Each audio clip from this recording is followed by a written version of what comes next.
Ang video ko ito ay mensahe lamang para kay Tito Soto at saka sa kanyang asawa na si Hiling Gabua. Una, kay Tito Soto. Tito Soto, Tuta Soto, ang tawag sa karamihan ngayon dyan sa social media sa'yo. Tito Soto.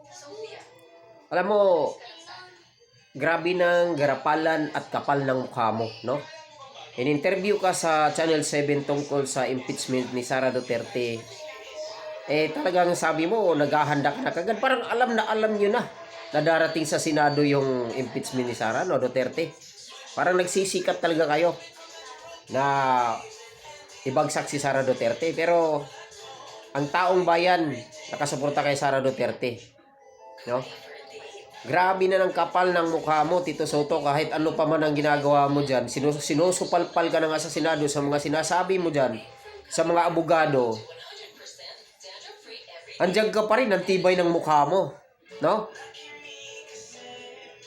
Tingnan na lang natin, pag si Sara ng maupo, Tito Soto, tingnan natin kung saan ka pupulutin. Siguradong nangikinabang ka rin Nakikinabang ka rin sa mga nangyayaring ano dito sa gobernong ito, no? Yan ang hihintayin namin, Tito Soto, sa'yo. Kapal ng mukha mo. Ito naman kay Hiling Gabua, yung asawa. Ma'am, hindi ka ba nahihiya, ma'am, dyan sa asawa mo? At hindi mo ba napangaralan yung asawa mo na yan na humahawak dyan sa Senado ngayon na ang mga pinaggagawa puro kahihiyan sa bansa natin? Ha? Kahihiyan ang ginagawa niya para sa mga mamamayang Pilipino. Akala yung mga mamamayang Pilipino butos kanya? Hindi.